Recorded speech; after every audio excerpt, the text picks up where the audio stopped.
Oo. Asan po ba siya? Ginagaya na si Pupoy na yun. Wala siya. Sige na, bum-bumbak ka na dyan. Doon na. Sige, tama na yan. Kumain ka muna. Sorry.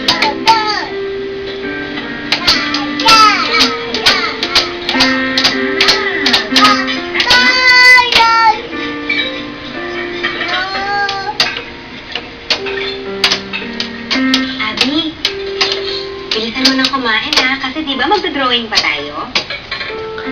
Magdodrawing pa tayo ng prinsipe, pinag-usapan natin kagabi, yung prinsipe, tsaka yung mga kaibigan niya.